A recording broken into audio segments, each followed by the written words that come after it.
Assalamualaikum warahmatullahi wabarakatuh. Perkenalkan, kami mahasiswa-mahasiswa UBSI Cikarang, program studi Sistem Informasi. Adanya kami di sini, kami akan menjelaskan pengertian e-business, deskripsi ERP, hubungan ERP dengan e-business, beserta contohnya. Oke, langsung saja. Di sini saya akan menjelaskan pengertian e-business menurut Stephen Author. Menurut Stephen Author, pelaksanaan dan pengelolaan bisnis mulai dari pemasukan bahan baku, perancangan produk, penjualan, pemenuhan pesanan, manufaktur, serta juga penyediaan service lainnya menggunakan teknologi komunikasi serta sistem yang sudah terkomputerisasi. Selanjutnya ada perbedaan e-commerce dengan e-business. E-commerce itu aktivitas jual beli melalui internet, sedangkan e-business adalah seluruh kegiatan bisnis yang dilakukan melalui internet, sehingga tidak hanya praktik jual beli saja. Perbedaan kedua itu adalah bahwa e-commerce menggunakan pendekatan extrovert sebab kegiatannya berhubungan langsung dengan pemasok, distributor, dan juga pelanggan. Sedangkan e-business melakukan pendekatan kepada ambivert, atau dapat dikatakan bahwa seluruh kegiatan di dalamnya juga sudah mencakup proses bisnis internal maupun eksternal. Dan perbedaan yang terakhir adalah e-commerce itu memerlukan keberadaan situs web untuk melakukan kegiatan bisnisnya. Di lain sisi, e-business tidak hanya menggunakan situs web, melainkan juga perencanaan sumber daya perusahaan, manajemen hubungan dengan pelanggan, dan sebagainya. Selanjutnya ada jenis-jenis e-business. Yang pertama yaitu consumer to consumer. Jenis e-business yang pertama adalah consumer to consumer. Pada jenis ini, konsumen menjual atau memasarkan produk pada konsumen lainnya. Contoh e-business di Indonesia dari jenis ini antara lain ketika seorang konsumen menjual dan menawarkan mobil di laman jual beli. Mobil di sini sebenarnya merupakan komoditas atau produk buatan perusahaan, barulah setelah membelinya, ia kemudian memasarkannya pada konsumen lainnya dengan nominal tertentu supaya memperoleh keuntungan. Yang kedua ada business to consumer. Jenis selanjutnya ini tidak biasa dilakukan oleh perusahaan atau industri yang memasarkan produk dan jasanya pada konsumen secara langsung melalui teknologi digital. Kelebihan dari business to consumer ini adalah konsumen dapat memilih produk dengan lebih cepat dan membandingkan nominal dari kompetitor lainnya, bahkan tak jarang perusahaan akan mematok harga khusus pada waktu-waktu tertentu. Yang ketiga, consumer to business. Berikutnya merupakan kebalikan dari business to consumer, di mana pada model ini konsumen lebih aktif melakukan praktik jual beli produk hingga bertransaksi. Namun proses tersebut dilakukan dengan basis online saja. Contoh e-bisnis di Indonesia dari jenis ini adalah ketika seorang individual menjual dan menawarkan barang atau jasanya kepada perusahaan atau organisasi. Yang keempat, business to business. Jenis e-bisnis yang terakhir adalah business to business. Pada jenis ini, transaksi antara produk dilakukan dari perusahaan satu ke lainnya. Semua proses jual beli tersebut dilakukan secara online, seperti melalui email hingga menggunakan wadah khusus seperti elektronik, data interchange atau disingkat AD. Selanjutnya ada manfaat e-bisnis. Yang pertama, memperluas pasar. Manfaat e-bisnis yang pertama adalah memperluas pasar dengan memanfaatkan layanan digital. Para pelaku bisnis dapat melebarkan cakupan pendistribusian barang dagangan dan menjangkau lebih banyak konsumen dari berbagai daerah. Yang kedua, keuntungan menghemat biaya e-bisnis, yaitu menghemat nominal pengeluaran mulai dari biaya komunikasi, operasional hingga pemasaran. Yang ketiga, praktis. Manfaat e-bisnis yang ketiga adalah praktis. Bagi konsumen yang ingin membeli barang atau jasa dapat melihat katalog dan informasi mengenai produk melalui internet, sehingga konsumen tidak perlu repot-repot untuk datang ke toko hanya untuk mengetahui wujud barang tersebut. Yang keempat, menguatkan citra. Meningkatkan kesan baik di mata konsumen sebab dengan media informasi berbasis internet dapat lebih efisiensi dalam menggerakkan kampanye serta promosi bisnis untuk menaikkan engagement rate perusahaan. Yang selanjutnya kita akan membahas ERP. Apa itu ERP? ERP merupakan kepanjangan dari Enterprise Resource Planning, merupakan proses pengumpulan dan pengorganisasian data bisnis melalui rangkaian software yang terintegrasi. Pada dasarnya, ERP adalah aplikasi yang mengotomatisasi proses bisnis, mengontrol dan mengumpulkan masukan dari berbagai data. Sejarah sistem ERP. ERP telah berevolusi setelah lebih dari 50 tahun dikembangkan. Ketahuilah bagaimana perkembangan ERP sejak pertama kali ditemukan pada tahun 1960. Pada tahun 1960, di tahun ini software ERP belum ada, namun konsepnya sudah muncul dan mulai digunakan untuk menangani masalah industri yang sederhana. Saat itu, software hanya digunakan untuk melakukan monitoring inventaris, informasi saldo perusahaan, sampai melaporkan status pekerjaan. Pada tahun 1970-an, satu dekade kemudian, sistem yang baru tadi dikembangkan lebih lanjut dan disebut sebagai MRP atau Manufacturing Resource Planning. Sistem MRP diketahui telah dikembangkan menjadi lebih kompleks dibandingkan dengan apa yang pada tahun 1960, sehingga bisa membantu masalah manufaktur yang lebih sulit. Pada tahun 1980, software dikembangkan lebih lanjut dan mengalami peningkatan versi menjadi MRP2. Di versi yang inilah, software sudah mulai bisa menangani penjadwalan proses produksi manufaktur atau yang diketahui adalah bagian yang paling vital dalam industri. Selanjutnya, pada tahun 1990,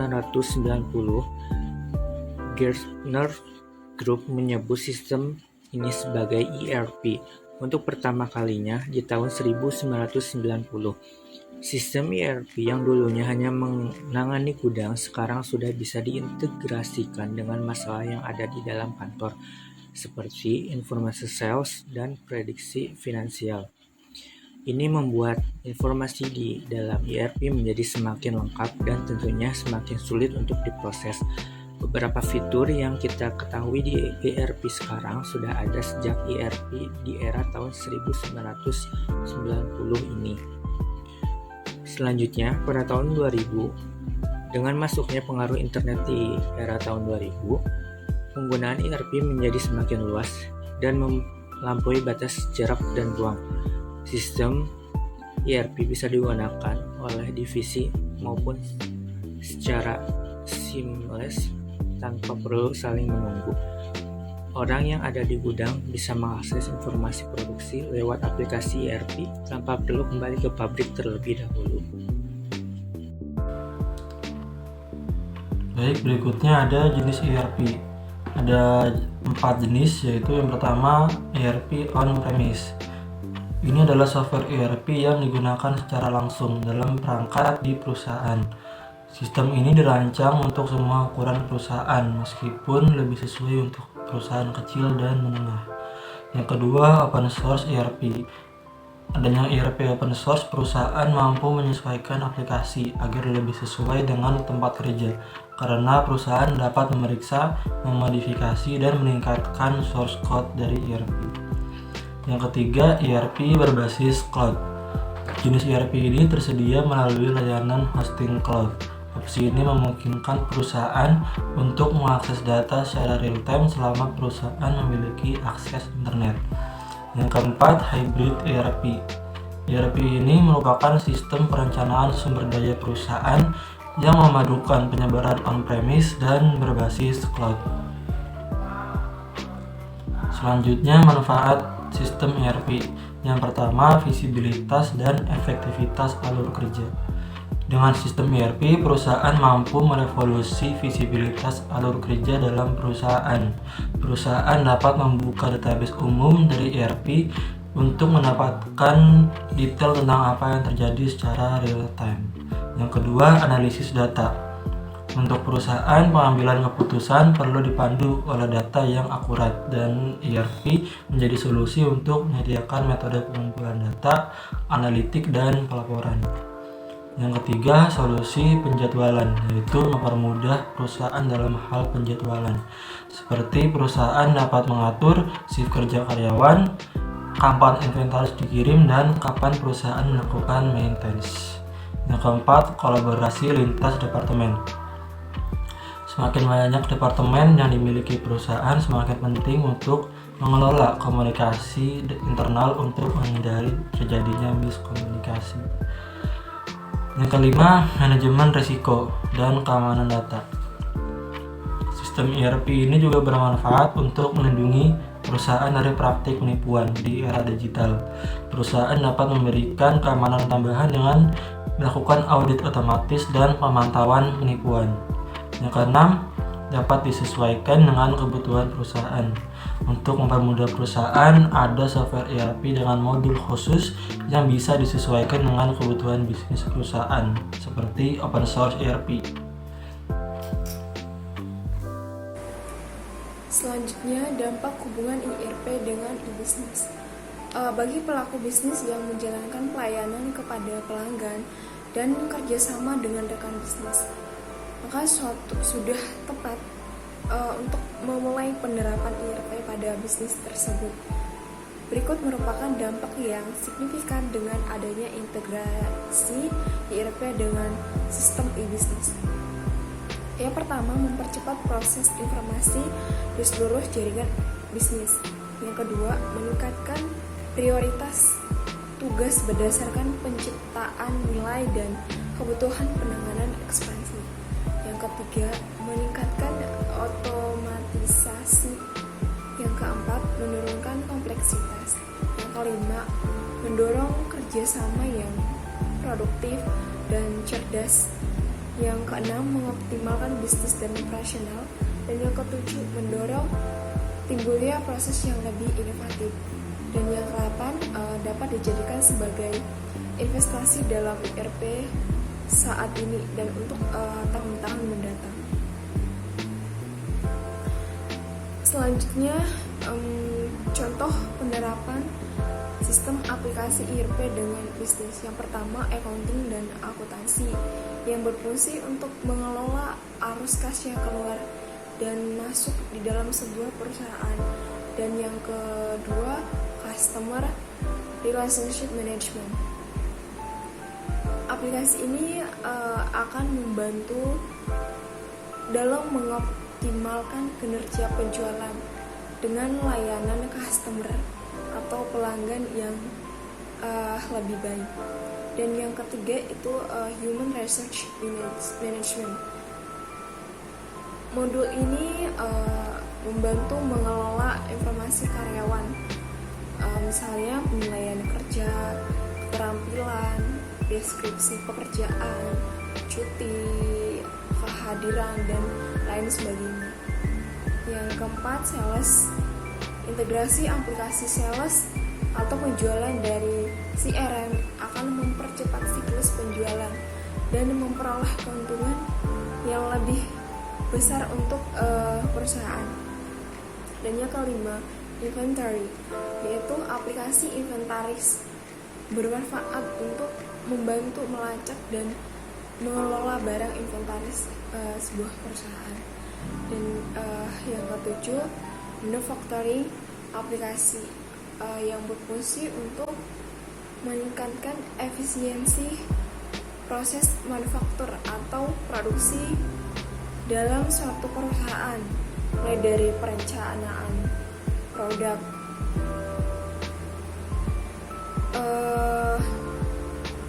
selanjutnya penerapannya yaitu dalam produsen kopi dengan pertumbuhan 40% dalam pendapatan penjualan tahunan, menjual produknya sebanyak 700 juta melalui 150 distributor nasional serta toko-toko dan juga kafe. Dengan menggunakan sistem ERP ini, dan platform e-bisnis, tenaga penjualan dapat melacak penjualan dan promosi melalui internet dan memberikan bantuan, dan juga distributor memiliki akses untuk komisi laporan dan mereka dapat melacak dan menyesuaikan order penjualan melalui konsolidasi keuangan, kompensasi penjualan, dan data penipisan ke satu laporan dan pengiriman parsial.